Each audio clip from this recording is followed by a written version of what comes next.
Hello students, आज हम लोग current provision for curriculum evaluation के बारे में जानेंगे। करंट प्रोविज़न यानी वर्तमान समय में पाठ्यक्रम मूल्यांकन के क्या क्या प्रोविज़न्स हैं, क्या क्या प्रावधान किए गए हैं। तो आइए आज का टॉपिक शुरू करते हैं। सबसे पहले हम पाठ्यक्रम मूल्यांकन के 3 कंपोनेंट को जानेंगे। पहला कंपोनेंट है प्रोग्राम कंपोनेंट यानी पाठ्यक्रम का कंपोनेंट, पाठ्यक्रम का घटक। यानी पाठ्यक्रम में जो कंटेंट है या करिकुलर एलिमेंट्स है, क्या कंटेंट और क्या एलिमेंट्स हम पाठ्यक्रम के अंतर्गत रखेंगे, ये पहला कारक होता है, पहला घटक होता है। दूसरा है इम्प्लीमेंटेशन कंपोनेंट। इम्प्लीमेंटेशन कंपोनेंट यानी पाठ्यक्रम को लागू करने के बाद हम किन प्रक्रियाओं से पाठ्यक्रम को लागू कर रहे हैं, वो कौन कौन से रिसोर्सेज हैं, संसाधन हैं जिनकी सहायता से हम पाठ्यक्रम को लागू कर रहे हैं, प्रोसेस क्या यूज़ कर रहे हैं और उसका क्या इन्फ्लुएंस पड़ रहा है। ये 3 प्रभावकारी घटक हैं क्रियान्वयन के। और तीसरा है स्टूडेंट आउटकम्स, यानी हम पाठ्यक्रम किन के लिए बनाते हैं, बच्चों के लिए। तो स्टूडेंट का क्या आउटकम आ रहा है, उनके एटीट्यूड में क्या चेंजेस आ रहे हैं, हम उनका असेसमेंट कैसे कर रहे हैं, ये पाठ्यक्रम मूल्यांकन का तीसरा घटक है। तो ये तीनों घटक के बाद हम आज जानेंगे कि आखिर वर्तमान समय में इन तीनों घटक को ध्यान में रखते हुए किस तरह से हम कुछ प्रावधान किए हैं पाठ्यक्रम मूल्यांकन के क्षेत्र में। सबसे पहले है कंटेंट। कंटेंट यानी कि विषय वस्तु। पाठ्यक्रम में हम पाठ्यक्रम के उद्देश्य के अनुसार कौन से कंटेंट को रखें, विषय वस्तुओं को रखें, जिससे पाठ्यक्रम का जो उद्देश्य है उसकी पूर्ति हो सके। दूसरा है बिहेवियर।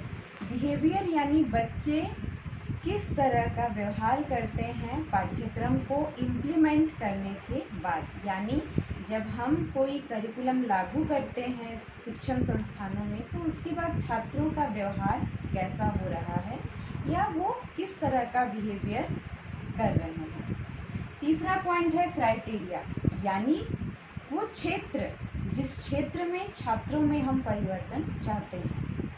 और चौथा है कंडीशन। कंडीशन यानी वो अवस्थाएं, वो परिस्थितियां जिसके अनुसार छात्र जो है किसी भी व्यवहार में परिवर्तन को कर पाते हैं, यानी उनके एटीट्यूड में, उनके बिहेवियर में चेंजेस आते हैं।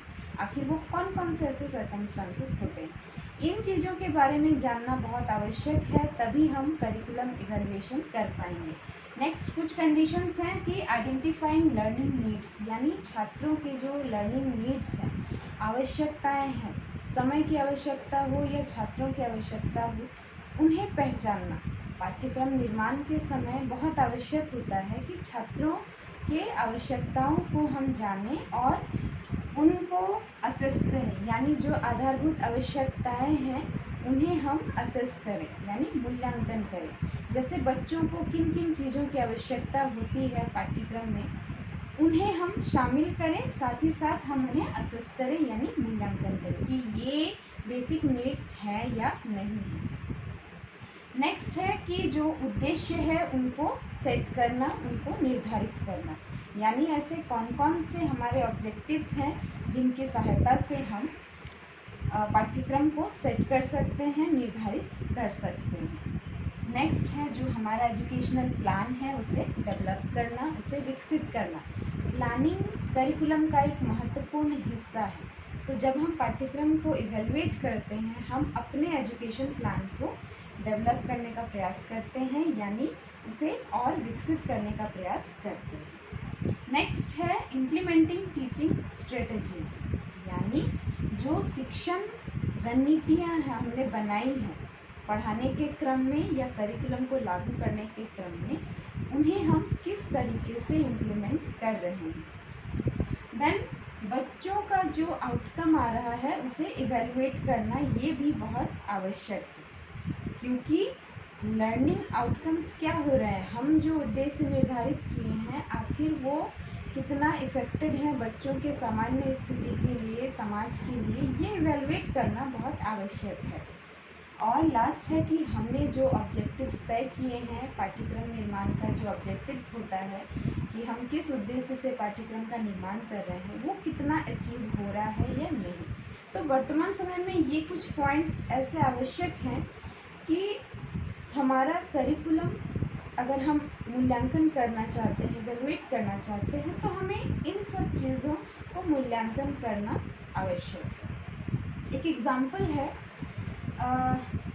Listing of topics. सपोज़ मैं मैथ्स का करिकुलम तैयार कर रहे हैं, तो मैं किस तरह से टॉपिक को लिस्ट कर रही हूँ, sequence of topic, then clarity of topic presentation. जो टॉपिक्स है उसको हम प्रेजेंट कैसे कर रहे हैं, कितना क्लियर प्रेजेंटेशन है, टॉपिक का ड्यूरेशन कितना है, इंट्रोडक्शन लेवल क्या है मेरा, टास्क और एक्टिविटीज़, किस तरह की गतिविधियां मैंने उस मैथ्स के करिकुलम में शामिल किया है, लेवल ऑफ इंगेजमेंट यानी हम कैसे बच्चों को इंगेज करके रख रहे हैं, प्रायर नॉलेज का यूज़ हम कैसे कर रहे हैं, पूर्व ज्ञान का उपयोग कैसे कर रहे हैं। जैसे गणित स्टैंडर्ड 6 का अगर हम करिकुलम तैयार कर रहे हैं तो स्टैंडर्ड 5 का नॉलेज हम उसमें कितना यूज़ कर रहे हैं, कॉन्सेप्चुअल आइडिया का हम कितना फोकस कर रहे हैं उस पर, विजुअल्स पे यानी जो चित्र होते हैं, टॉपिक्स का एग्जाम्पल्स होते हैं, उसको हम विजुअल्स पे कितना फोकस कर रहे हैं, टेक्नोलॉजी क्या क्या यूज़ करें। जैसे आपने देखा होगा बुक्स में कुछ